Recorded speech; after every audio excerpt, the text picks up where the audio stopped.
I'm thinking, Allah, what's he on about? Like, Another group. What we doing and stuff like that. One of the So I jokes said, of one of my own mates. Kala मैं हमारे समय मस्जिद के लिए एक नमाज वाली It's all servants of the Deen. So I think that took a while. I don't think we're there anymore. What do? We either continue somehow to get this money, which we've kind of lost all avenues and we were kind of almost close to giving up. So do we give up? Do we carry on? That was Assalamu alaikum. Welcome to our first podcast.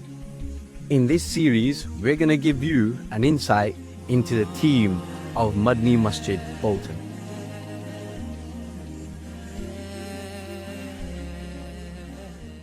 Assalamu alaikum wa rahmatullah. So I don't think we've actually sat like this in this kind of format ever. So it's going to be very interesting to see what everyone's insight is on some of the things we've experienced together. So this particular conversation is going to be about 2014 onwards, our first few years. So I was thinking of this, and I don't think any team in like a committee or looking after a mosque goes as long as we do, like 12 years I think we've been together. Because most committees and stuff They change. every 2 years and whatnot. So what I'm interested in is the first phone call that went to Arshan who kind of changed our lives. What's your kind of recollection of that story when you got the phone call? So I was a lot younger, long time ago, and I recall that I was at home. It was most likely a weekend, and I received a phone call from Hazrat, and Hazrat's tone was serious but yet very gentle, almost nasiha-like. And Hazrat's conversation was about what can we do in preparation for our akhirah. And as a young person, he was asking me that, as a young person, have you thought about what preparations we can make for our akhirah and what we can do for the Deen of Islam? Because that is the preparation for the akhirah. Oh, okay. Why did the question is, why did Hazrat ring you? Like, there's 8 people in our team. It's interesting to see why, like... Okay. So the answer to that question, of course, only Hazrat can answer. But when I think about it on why I received that phone call, I believe it's possibly down to the deep relationship that I had with Hazrat from my early 20s. So we all have a connection with Hazrat. We all have listened to his speeches, and we've all been students under him. But I used to, I remember in my 20s, after I'd passed my driving test, I used to ask him that, do you need anything doing, Hazrat? Do you need any help in anything? Do you want me to drive you anywhere? And Hazrat did ask me a couple of times to say, oh, can you take me to this conference? Or can you take me to meet this scholar? Where did that come from? Like, I've never done that before. Phone Mufti Sahib or somebody and say, where does that come from? How? I'm just trying to dig deep as to why you had the urge. Yeah. And maybe it goes back to some of your family members who've probably taught you. Yeah. So,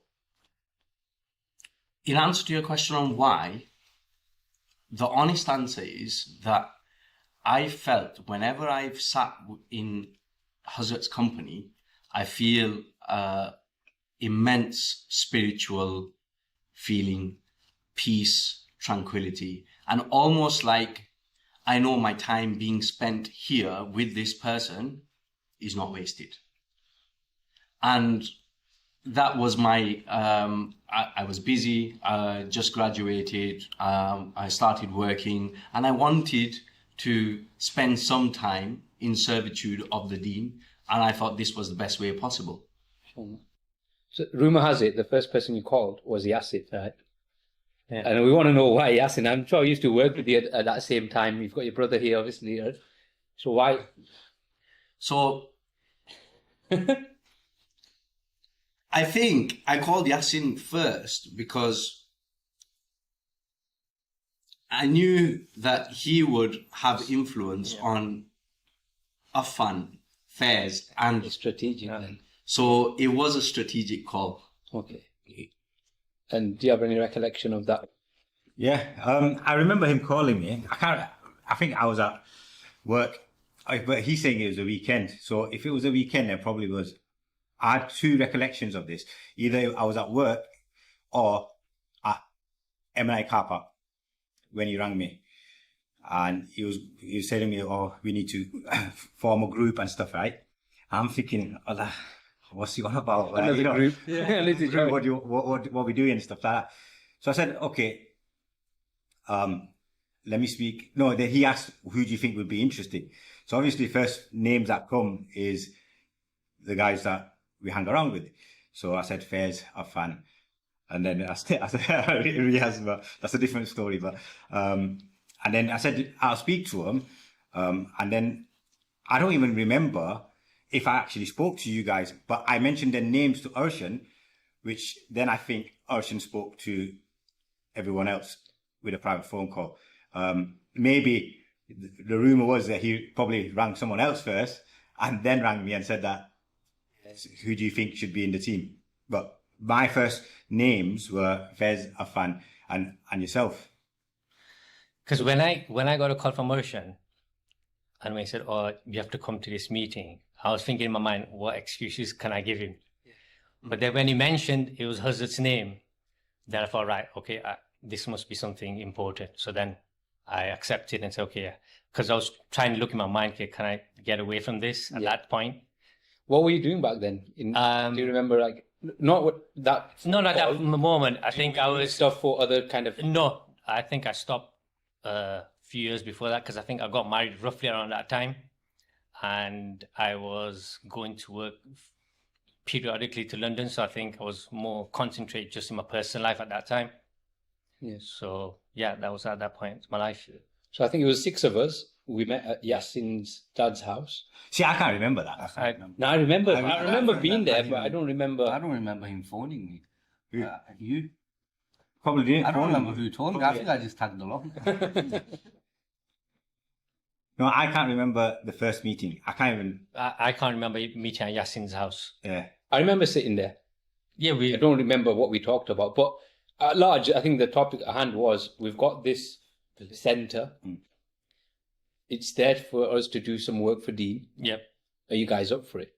And we were just like, yeah, it was like an opportunity, wasn't it? On a blank canvas, I suppose. Yeah. We didn't know exactly what it was going to be, how is it going to look like.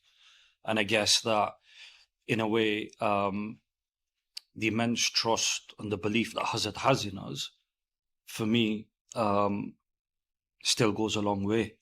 And I think working together with different backgrounds or experiences or no experiences between us kind of opened it up for us. So I remember with yourself, Zed, I think us four, because we hung around together, it was almost like, oh yeah, it's just another thing that we do together. Yeah. I remember like a few conversations where you used to quite go deep into it. So you saw it as this like opportunity and you saw the bigger picture quite early on. Yeah, so I think very similar to what Arshan was saying with the relationship that he's had with Hazrat, and I'm sure we've all had amazing experiences with him.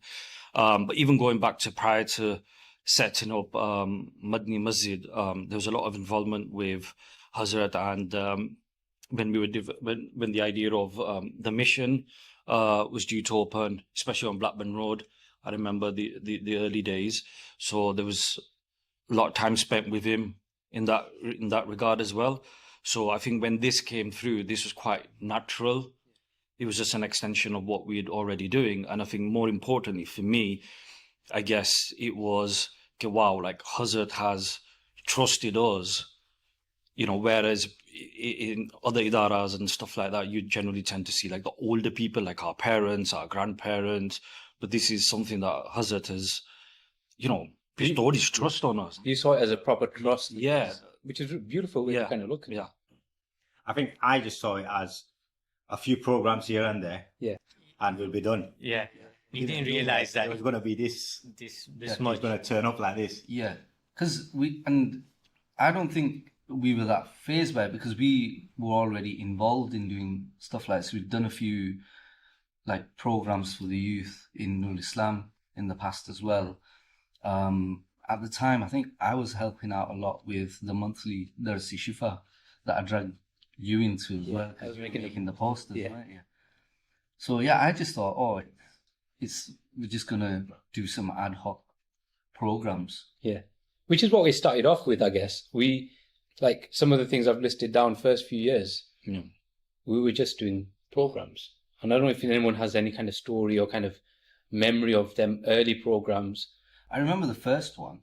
Do you remember the first one? The first ever program we had here. No. Everybody were on chairs. Oh, because of the Because house, we yeah. There's still the laminated floor for when it used to be a church. And what you got to remember, Mission wasn't established yet back then. Yeah. Mission was bought afterwards. So there was a program, and I think it was like a night Sharif program, and everyone that attended was getting up and praying. Yeah.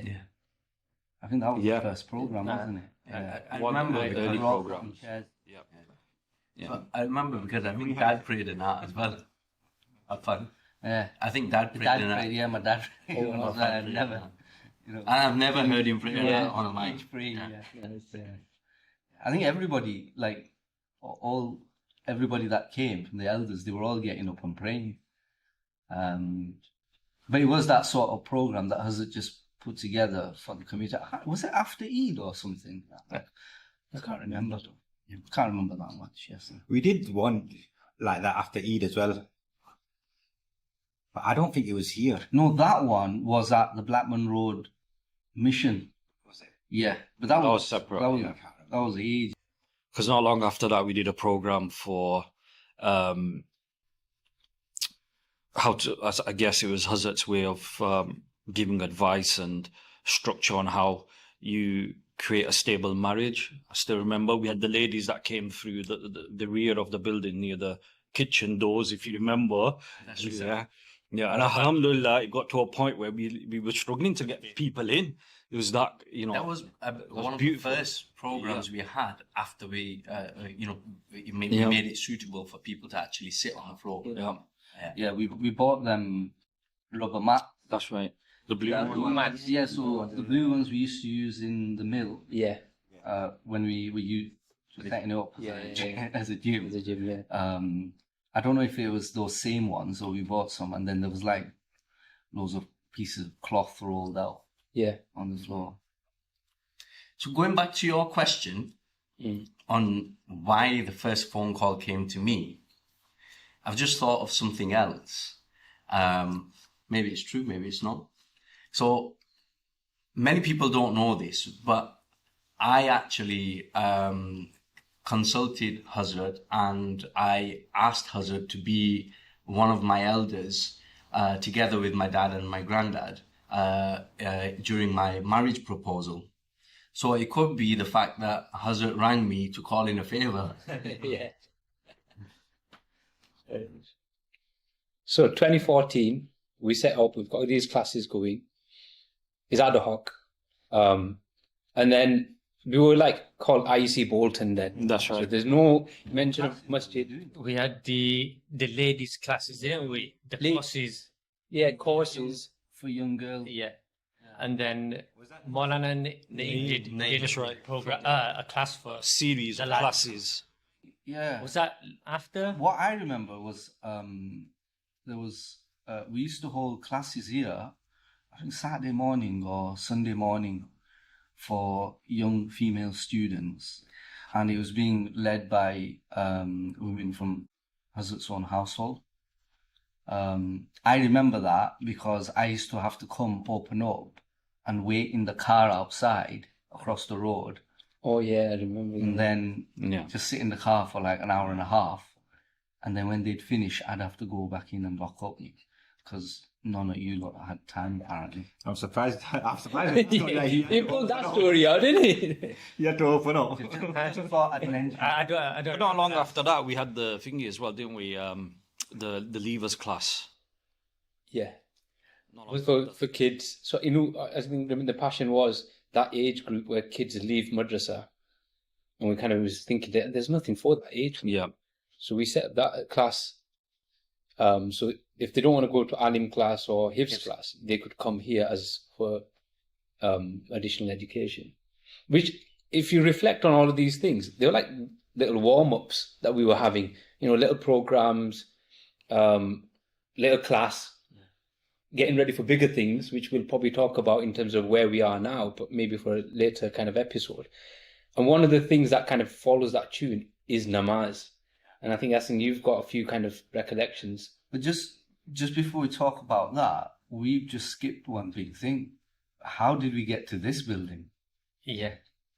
What was the? How did we end up here? What was the? Oh, we were looking for properties. Remember, we went to a few properties. And then we did. And then with Hazrat, we even went to see this the building behind. I remember I took Hazrat back when it was up for bids, and I remember touring the building with him.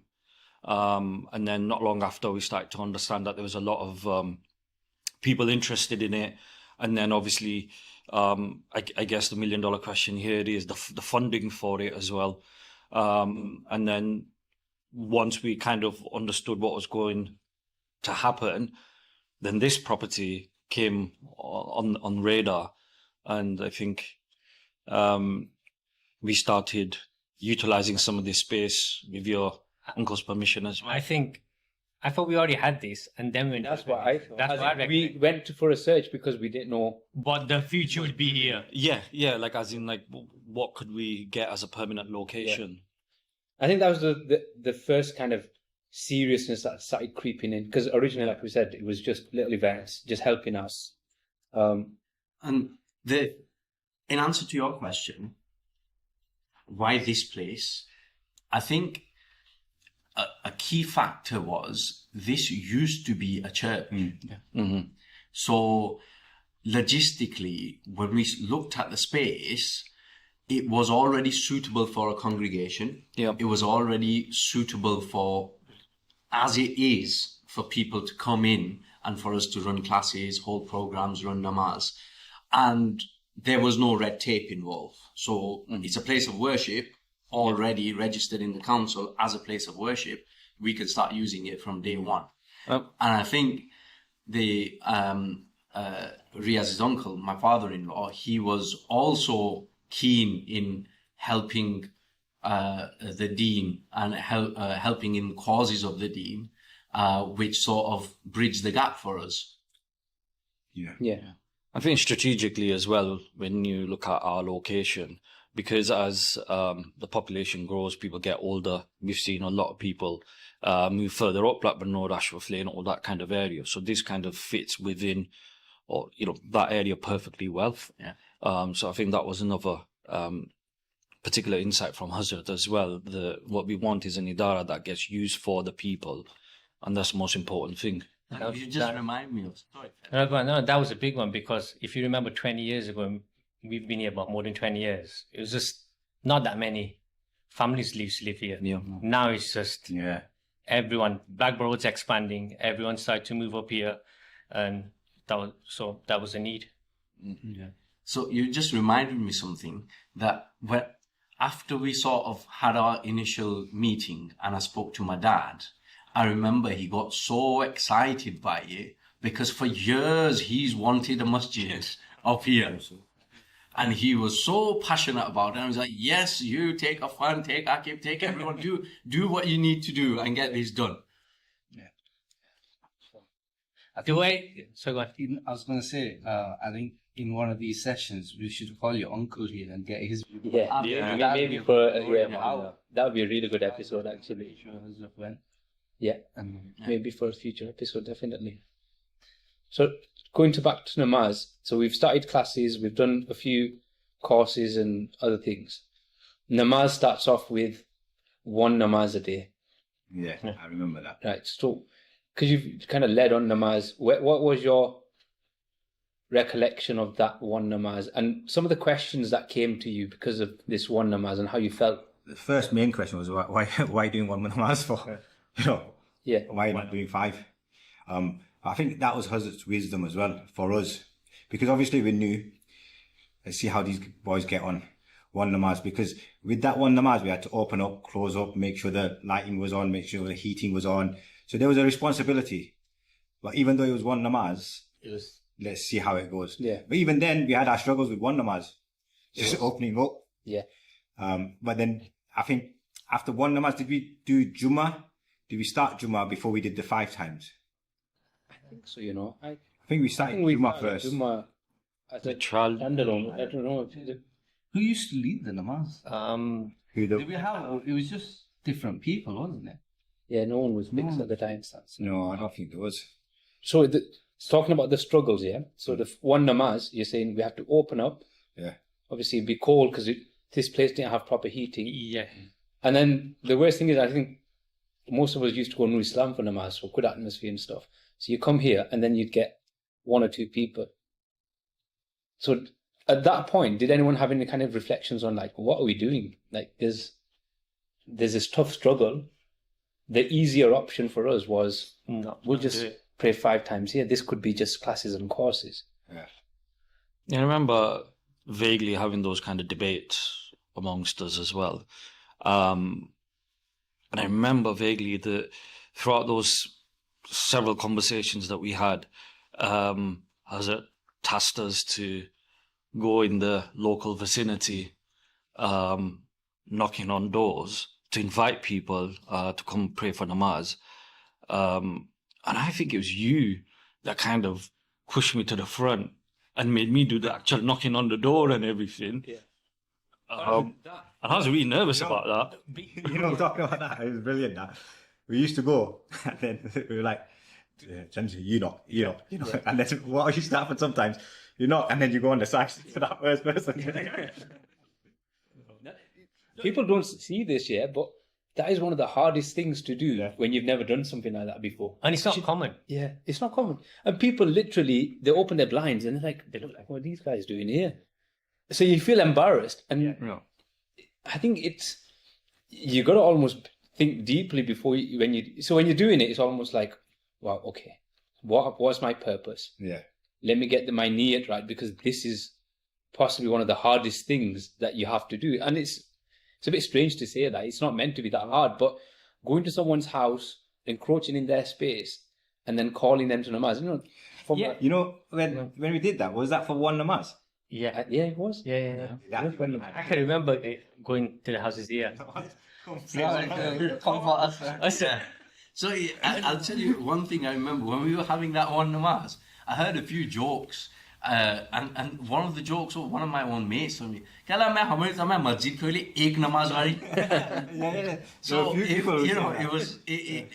was. I mean, that's just something that and I didn't know how to defend it, and I didn't know how to explain it. But wasn't that the beauty in the task in itself? And this is what I do. Upon reflection, you look at how many times Hazrat has opened the doors for us for new experiences, new responsibilities, and ultimately coming to the Deen and doing things for the Deen. Now, knocking on someone's door, think about it when you guys were young.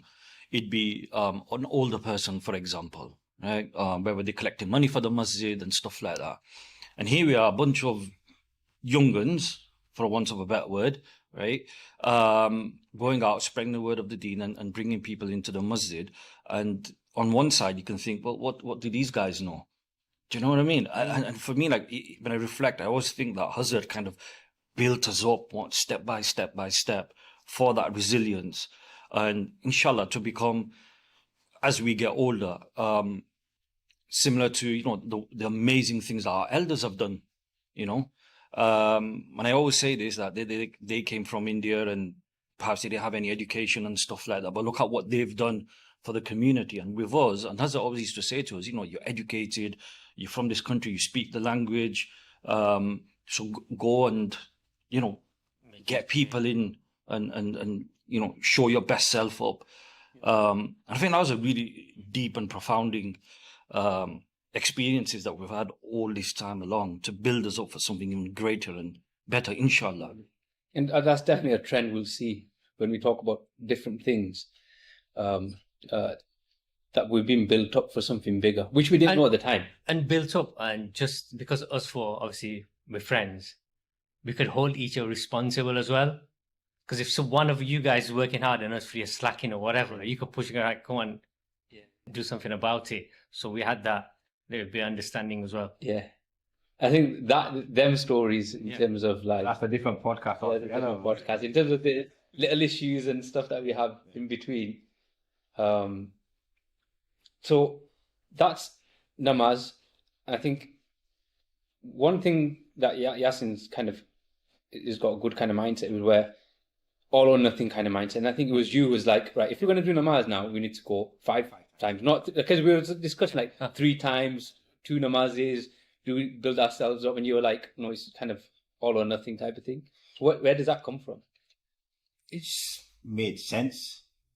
Because one of 3 namazes, it's like Arshan said, there were not only his friends, but there were people in the community thinking that, what these lot are doing, why are they only doing 1 namaz? If we did it to 3, then it'd be like, okay, it's still a question mark. But we had the capacity as well to do 5. We just needed to find an imam and we could just go all in. And I think that was the time where we needed to go all in as well. There were certain times in all our time that running this masjid is we've always had a point where we had to do it. Yeah. And that was that point where namaz should have been 5 times. Which namaz was it? We were doing Isha, innit? I think it was Isha. Because we were all at work during the day, so we could open. And I think on weekend, we tried 2 or something like that. Possibly. Maybe Zohar, I think we used to do, yeah. So, and the beauty of the namaz, and I kind of touched upon how sometimes you'd come and there's only be a couple of people. But I think there were these moments where you'd come in and you'd see a new face and you'd be like, oh, wow, okay. I didn't know this person would come here, or some person that you've never seen before. And I think that helped when people were to question, so coming to that topic of what are the things that the community might have said or thought, which is not accurate, or something that we can bring an insight into. And for me, it was like someone to say, well, we've got a mosque there, why do we need one here? The same people that would have come here would have gone there to pray namaz, for example. But we've seen it with our eyes, like the growth in people coming namaz, the faces that you see, the people who feel comfortable now coming, see this masjid as their local. Biggest one is why do you need a masjid at this side? Mm-hmm. Why are you going away from there? But it was actually needed, as we've seen firsthand. Where yes, at start we only had 2 or 3 people. Yeah, bless him, Hajar Dawood back. Yeah, he became a regular. Yeah. Once we did 5 times namaz, he was a regular. Fajr to Isha, he was here, and then just people in this line, they were coming in. Like you said, we saw new faces, but then it gradually, when we started making them posters, I remember you started doing the posters, and then you said, "Oh, Yasin, you're not doing anything, so I'll show you how to do it. You just need to do that." But then once the posters came out, 5 times namaz, Jummah, it started going well. I think the biggest misconception, and the one I've had to defend the most, and I have done, and I reiterate it over and over again, and it's clear now, that we are creating division. We are creating a group. We are creating segregation, which is a complete false premise. Allah knows our intention. This is no group which is associated with any particular mashrab or silsila. Nothing like that. We are creating a need. We are serving a need in the local community, which was required and will be required even more as the years come.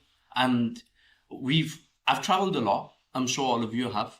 We see in other Muslim countries where there's a masjid on every street, and that is the norm. That person can wake up in the morning and walk to the masjid comfortably and walk back. you know. Yeah. And the other thing is, like, what are we dividing anyway? Because if you think about it, there's 8 of us doing the work of Deen here. There's plenty of teams, masjids they're all doing the same work for the Deen. So if anything, we're growing because with faces that we're able to pull. Because like, you might know 10 people, and because you're doing work here in this masjid, them 10 people are more likely to come here. Whereas they might think, oh, I don't know people in a different masjid. So you've pulled 10 people, you've pulled 10 people. So if anything, we need more. Then we need another group doing similar activities a bit further down the road. I think it's all net positive, is the way I look at it. There's more people, because people have said, like, oh, so why don't you guys just do everything but in a different, we've had that. In the masjids that are already there. Yeah. But it doesn't work that way because there's already people there. And us 10 won't have the responsibilities or that kind of pressure to do stuff. So we'll probably just dwindle away, do a few things, and that's it. Yeah. So, lost my train of thought there. So that was my most common misconception. Has anyone else had a common misconception? I had some misconceptions that I came across, which was it was only specific to Ashrafis only,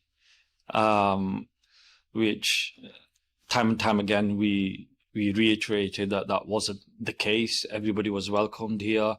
Alhamdulillah, we have had so many guests, so many ulamas here, and it's not been anything specific, right? It's all servants of the Deen. So I think that took a while. I don't think we're there anymore. No. I'd be very surprised if people still thought of that. But again, that took a lot of time and dedication to try and explain it over and over again. It was just a test, I suppose. So what about is it true there was a Nagoris only? Yeah. There was. Not. Yeah. Yeah. I think Yasin started that one off. I was going to say that. You started off when we had the Tarawih.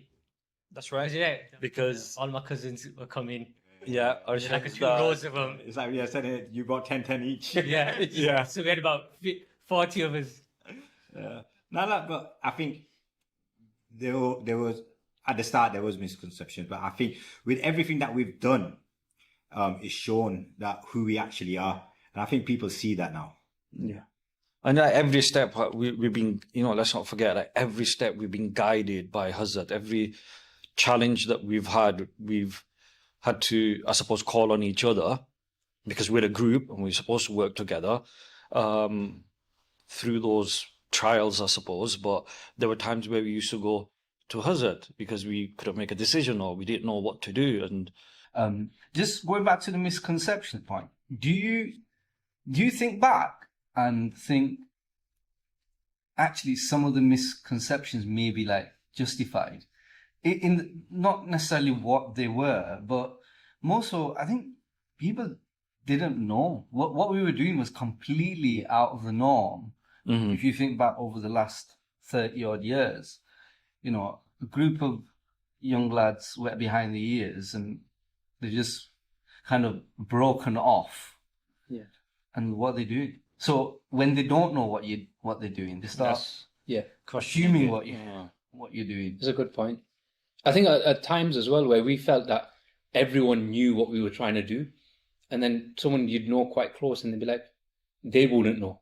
And it was a reflection on our point, kind of to say, I think we need to tell people exactly what we're doing, be better in our kind of, telling them the kind of, one of the misconceptions was, oh, you're not doing much recently, because they've not seen a poster, but they don't see everything else that happens in the background. So I think from a PR point, and this probably podcast helps as well, where we actually open the doors to say, behind the scenes, what stuff happens. And one of the questions I kind of had was, what, not misconceptions, but unknown things. Someone outside this group, or if they've never been in a mosque kind of setup, what are the unknowns that we'd want to share?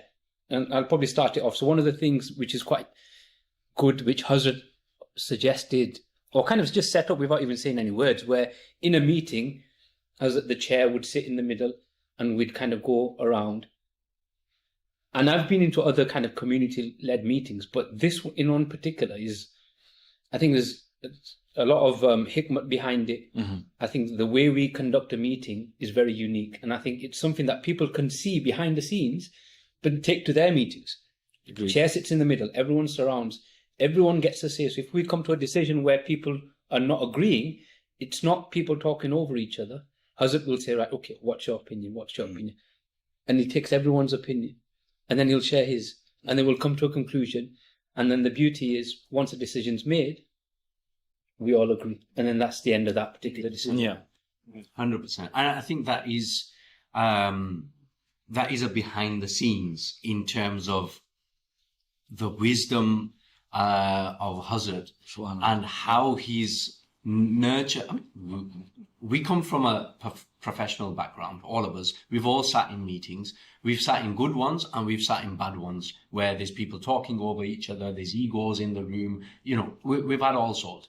But the way Hazrat has nurtured us and the way Hazrat set the ground rules for these meetings were, just as you explained, that everyone has a say, nobody talks over each other, and we agree amongst consensus. And the key was, I remember once he sat us down and he said, look, you may have disagreements with each other, but that's just normal. Yeah. And if you do, we discuss it in the meeting, we come to a resolution and a consensus, and then once you leave the meeting, that thing never gets mentioned again. We don't need to say, go outside and say, well, I wanted to do this, but Fez said this. So, and then, 50 million other people know what happened in the meeting, So, and that was very early advice and very early guidance and nurturing that was given to us.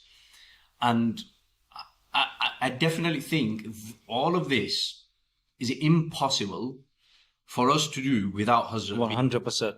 and without Hazrat being there.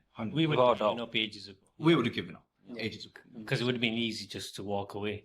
I think without Hazrat, yeah, and I was talking about the hikmah and stuff like that, I mean, there'd be so many arguments on decisions. I think we wouldn't be here. We had a taster just like a few weeks ago. Right. We had a meeting at your house, if you remember. And Hazrat wasn't there, and we were just discussing, and it just didn't flow. There was too many kind of opinions, and so definitely that is something special for our team, and it's something that inshallah people can replicate, that kind of format by knowing behind us this is how this group does it.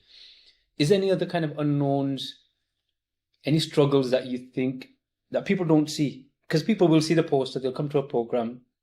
That's the opening up. The opening. That was hard. To explain that. So namaz, when we did 5-time namaz, we had to open up before namaz, close up after namaz, and we did 5 times. Yeah, the worst one was Fajr.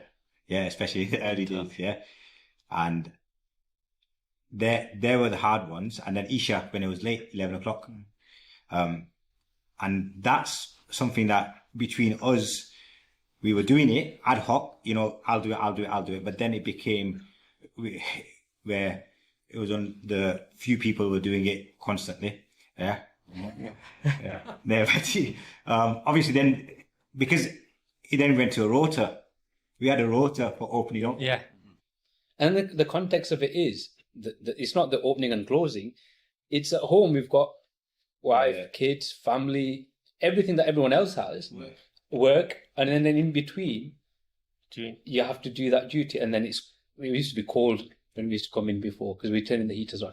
And I mean, Afan could probably share in terms of like recently, this is opening for namaz, but like in between your work calls and stuff, you've got several maybe hours in a day where you're having to answer calls for this renovation that we're doing. Yeah. So that kind of commitment, which is unseen, no one besides yourself probably, for the phone calls that you're dealing with currently. Yeah, it's pretty mad because you, like, if I use this week specifically as an example, the amount of hours I've spent just on the phone and arranging different things, it's equivalent to probably a couple of days work in a week. So it's suddenly become a 9-day week. But it impacts because we all lead busy lives. with family. And I remember like one of the challenges of opening and closing up. It's a weekend. We've all got young families. We're out of town, but we'll open up for namaz. And on some occasions, people had to give that commitment and reschedule their lives around the masjid on certain occasions. And I think that's something that people don't see a lot at all, of how we prioritize the masjid. I mean, if you think back to the times when, in the early days, when we didn't have a fixed imam, and Hazrat would arrange for somebody to come to namaz, but the imam might not be able to come. Yeah. And you'd be here on your Todd opening up, and you know nobody's going to be there. But we still used to come and open up, give azan and pray namaz. And I think that's a commitment that probably people don't appreciate. Yeah, not only that, we had to go pick some imams up. Yeah. Because they couldn't drive. So you'd have to do that journey, and then you have to open up. So in the early days, who's done imamat here? Because we didn't have an imam. Afan has. I've done it. You've done it. Fez has done it. You've done it as well, haven't you? By himself. By himself, yeah. Yeah, we've had No, but it's good to see where we've started and where we've come to now. Because that time was a struggle. Yeah. And now you're seeing the fruits of it. Actually, people are coming, the mosque is getting filled, you have Jummah being filled as well. Yeah. The other thing interesting was that we took this step towards the masjid, 5 times namaz, Jummah, started Tarawih. If you remember, it was just Alam Tara at the start, then we did full Quran Tarawih. And then, I can't remember what year it was, we took over the madrasa as well. Yes. So, despite all these responsibilities we talk about, we thought, it'd be a great idea. I didn't Responsibility on shit. Now, for me, it wasn't a change because I was already involved with Ilum and the madrasa. But the others that were involved with me were stepping away onto other projects, and it made sense for us to kind of take that madrasa on. Kind of being within the catchment. I remember that meeting. I mean, that's why everyone's smiling. Where he comes up, this big rock on his shoulders. Right, we need to take this on, but I'm not going to do it on my own. Whenever we ask a question, I find how many students don't ask me to go check. Don't ask me to go check. Yeah, but it's right, isn't it? Because you guys weren't doing anything. Good times. So, coming closer to the end of this episode, so we've reflected on 2014, 2015, doing classes, doing a bit, the struggles we've touched upon. We'll probably speak more about the kind of intricate struggles like time balancing and everything else that comes with it. Let's bring ourselves to 2017 then. So we're IEC Bolton, we're doing good stuff. We kind of enjoy when we're doing stuff together because it doesn't feel like an effort when we say organising a programme. We have a bit of a laugh. Yeah, we work very well. And I guess, you know what, you brought that point on. I think in the early days, that was maybe for me, Arshan, Junaid, Tanveer was something as well that you guys are also friends as well outside of you. So like trying to work with each other and understand how each other work. That in itself is work as well, So, I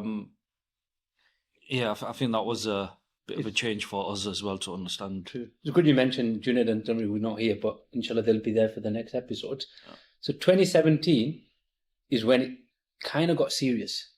Because if you remember, we were... Can I stop you? So before we get to 2017, there's 2 things I want everyone to speak on, or at least give your thoughts. So Ilum was before 2017, right? That's a good question. I don't know. Ask off five.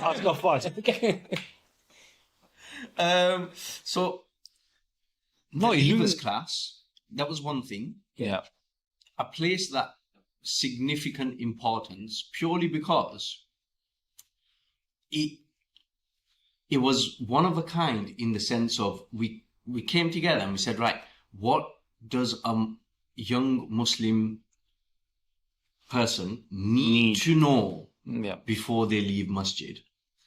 And a lot of effort went into designing what they need to know, and then almost running that and getting an exam together. And for parents, that became a really nice, I can't think of the word. It was almost like a coolness to the heart, because they were afraid that what's my son or daughter going to do? Where are they going to go? You know, what have they learned? What have they not? I don't know. And suddenly we came along and we said, here's a certificate. Your child knows the bare minimum of what they're supposed to know at this age. And I think that's... Yeah. When you said, I'm going to ask you two things each. Oh, sorry. I was thinking, what do you think? Sorry. Yeah. And the other... Okay, so the other thing was, Illume, what did you say to me? So after the, a fans rant, what did you say to me that, do you remember that one line you said to me? No. Okay, so I remember what you said. You said that if we're going to do a madrasa, we want to make it the best madrasa. It has to be the best. Yeah. That was your... Yeah, and then we sat down and we had meetings what a best madrasa looks like and how we get there. And the test case for all of us was we sent all our children to that madrasa. Yep. Yeah. So we sent all our children to that madrasa and that holds us to even more account that, well, we've got to make it the best. Yeah. So 2017, we sat around, like we've said in the meeting with Hazrat, this building, we've not bought it. It's on rent. We're paying it through our own pockets. People from the community were paying towards it, but nothing too substantial at the time. We needed £150,000 or we stop what we're doing. And we tried subtly by asking people. And obviously our own money probably came up to about 30, 40,000, if that's an accurate number. And then I remember Hazrat asking us all, what do? We either continue somehow to get this money, which we've kind of lost all avenues and we were kind of almost close to giving up. So do we give up? Do we carry on? That was the meeting. Does anyone actually have recollection of whether they had doubts and they wanted to give up at that point? 100%. I think the easiest answer was shut shop and let's go back to doing what we were doing. Yeah. But I think in that meeting, there was doubts in my mind, 100%, thinking it's been a hard few years. It was harder because if you remember, like we said for namaz knocking on doors, we started a few knock on doors for money, and that's a different beast in terms of you're really embarrassed. And the people who actually, mashallah, they pledged and they gave, that giving of money and the responsibility that comes with it, I think that's when it started becoming a bit serious. That this person is sat there with their hard-earned money and he's pledging £5,000, £10,000. Wow, okay. Now it's real. In that meeting, I remember, in my back of mind, I was hoping someone say, that's just shop. But I didn't want to say it. I didn't want to start the ball rolling, so I was waiting. Yeah. But it worked out. Yeah, I think we were all at that point where financially we were, we needed the money and we were running out of money. And then everything just kind of seemed a bit harder. I don't think, if you look back at it now, I don't think it was as hard as we thought it was at the time. I think it was just that, we're not getting the finance, we're not getting this, we're not getting that. And maybe there was an element of like, Allah, this is Deen so like, how are we going to do this? But I'm sure you'll come to it. And then obviously we had Hazrat, again, gave us his few Yeah. pearls of wisdom. And Does anyone remember the pearl of wisdom? I think I've got a bit of recollection, but does You know, this time you're talking about where we were gonna, we were all having this. I don't recall it. I think I was away. yeah. No, didn't you say? I was away. No, I think You went. I think you said you want to shut shop. You know, So there's no pressure on you. No, I think going back to that shop, yeah, we had it in our minds, but I think in our hearts we didn't want to, Yeah. because I remember when we went round as we do, what do you want to do in it? And we all said keep it open because there was something there that we wanted to keep it open.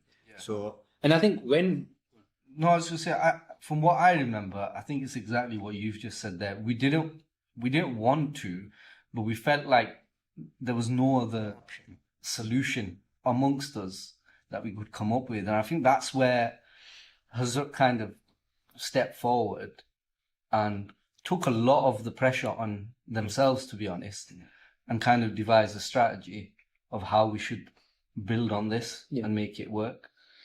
And I think what kind of, for me, in them meetings when we had the doubt, I'm not going to repeat the Urdu, but as it almost was saying, you'll see this building, what you see now, which was a ground floor, into becoming like this beacon of knowledge.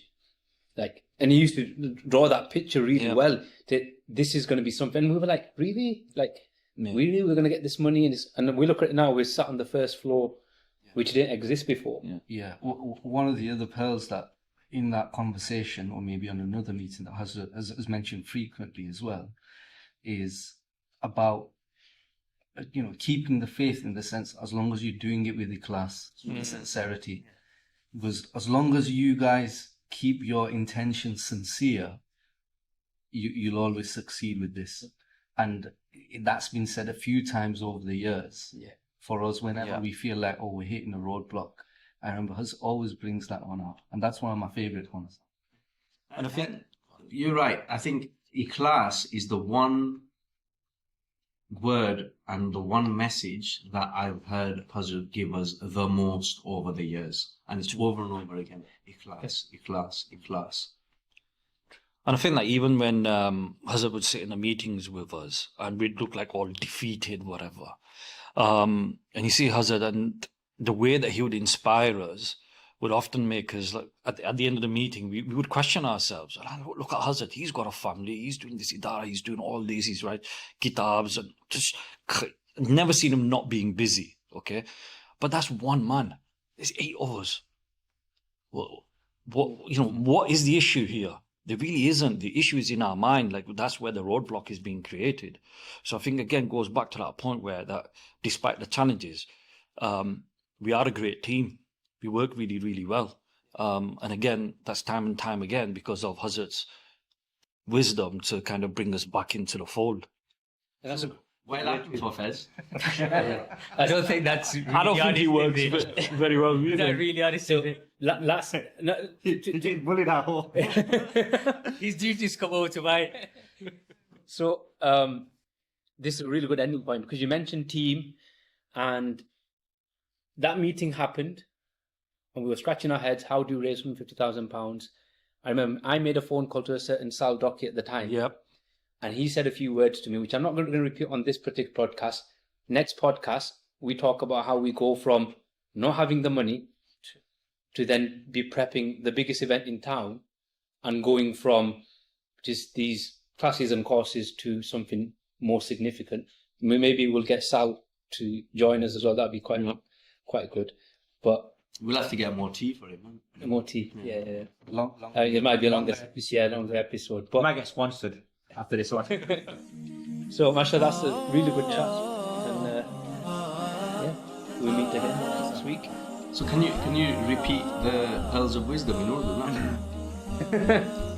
But thanks for watching our first episode. Tune in for the next one.